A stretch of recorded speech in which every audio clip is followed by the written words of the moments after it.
हे समर्थ परमात्मा, हे निर्गुण निरंकार, तू करता है जगत का, तू सबका आधार। कण कण में है बस रहा तेरा रूप अपार। तीन काल है सत्य तू, मिथ्या है संसार। घट घट वासी है प्रभु, अविनाशी करतार। दया से तेरी हो सभी, भवसागर से पार।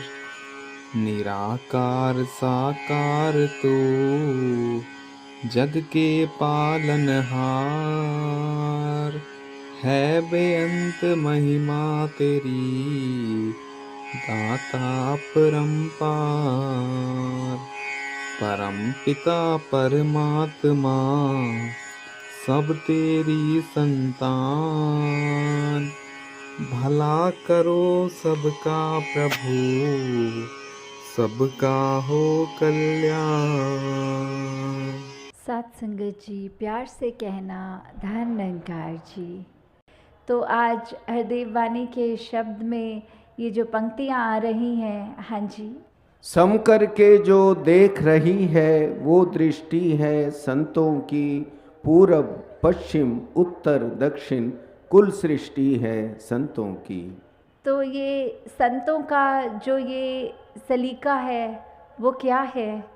कि हर एक में कोई भेदभाव नहीं देखना। हर एक में जब ये पता लग गया है कि हर एक के अंदर वही परमात्मा है जो हमारे अपने अंदर है, तो फिर चाहे दिखने में कितने भी हर कोई इंसान एक दूसरे से अलग लगते हों, चाहे स्वभाव में फ़र्क होगा, तो भी ये भाव मन में रहेगा कि ये समदृष्टि रहे, एक जैसा हर एक को देखना, हर एक के साथ वो ट्रीटमेंट करना कि कैसे हमें व्यवहार में अपने वो फ़र्क नहीं लाना। चाहे कोई अमीर है, गरीब है या किसी और तरह से अलग हैं, चाहे विचारधाराएं अलग हों, चाहे वो अपने रिलीजियस बैकग्राउंड से अलग हों, या कोई भी उस तरह से फ़र्क है अगर किसी में और अपने में, तो कैसे हमें ये फिर भी निगाह समदृष्टि की ही बनानी है कि हर एक ऐसा है जैसा मैं खुद हूँ, हर एक को मैं उतनी ही इज़्ज़त दूँ जितनी मैं चाहता हूँ कि मुझे मिले। तो वो निगाह जब होती है, और वो निगाह आ भी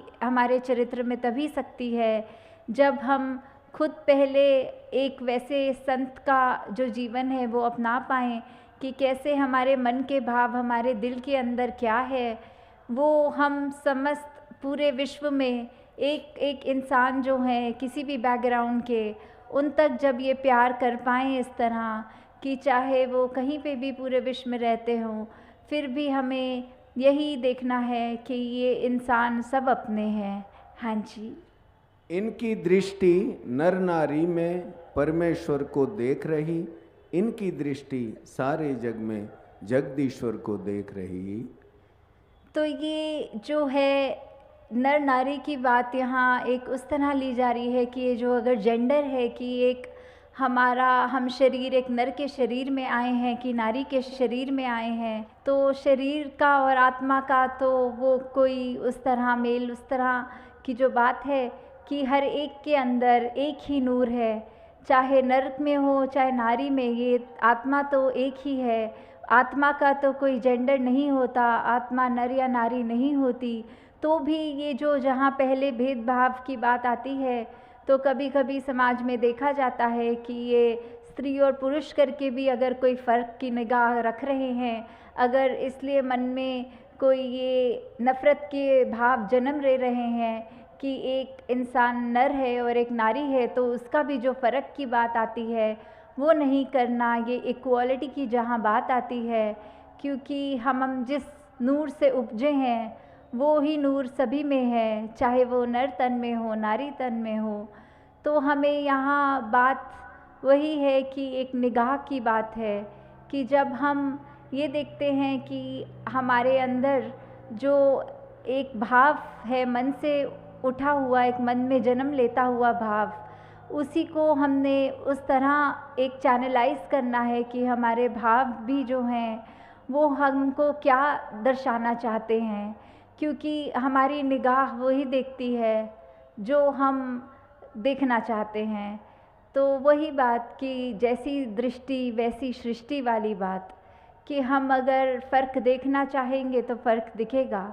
अगर हम ये मानेंगे कि हर एक में वो स्पेशल एक व्यक्ति है, हर एक के मन के भाव स्पेशल हैं, तो फिर हमें वो भाव भी नहीं दिखेगा। हाँ जी। संत जनों की दृष्टि में तो खरा न कोई खोटा है,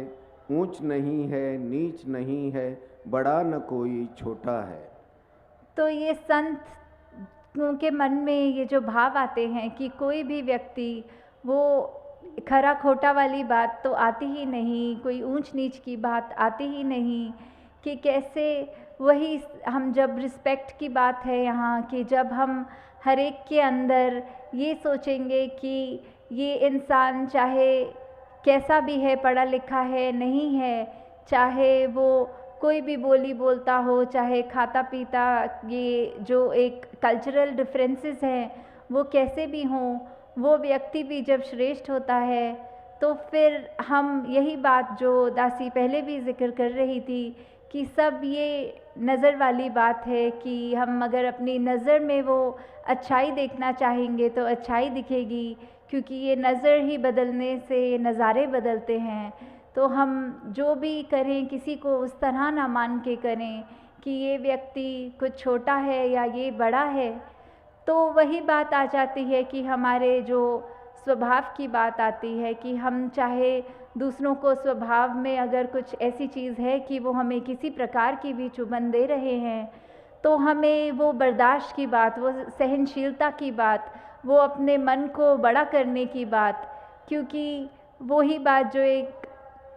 कही गई है मार्टिन लूथर किंग की कि we must learn to survive together otherwise we'll perish as fools, कि कैसे हम एक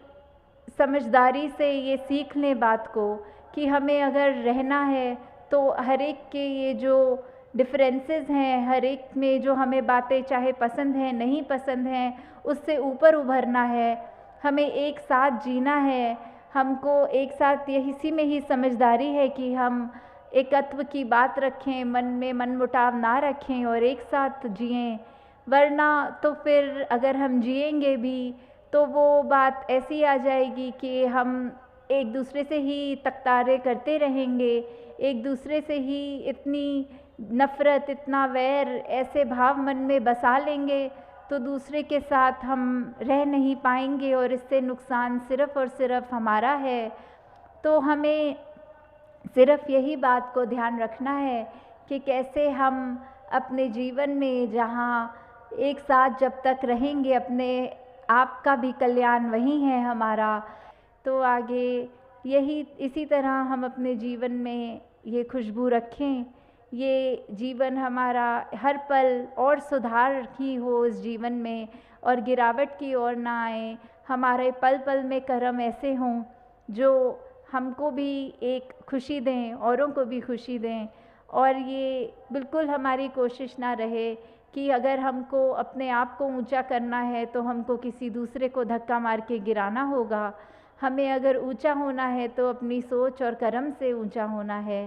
तो दातार सभी पे कृपा करे कि जीवन में कोई भी स्थिति हो, वो हमारे मनुस्थिति वाली बात की जैसी भी हो परिस्थिति, एक सी हो मनुस्थिति, तो मन हमारा जब ठहराव रहेगा, जब इस निरंकार जो इतना ठहरा हुआ है उसके साथ जुड़ेगा, तो हमारे जीवन में ये रेस्टलेसनेस, ये उथल पुथल के जो समय में भी होता है, वो भी बहुत अच्छा समय आराम से कट जाता है, उसमें भी वो मन में कोई परेशानी नहीं आती।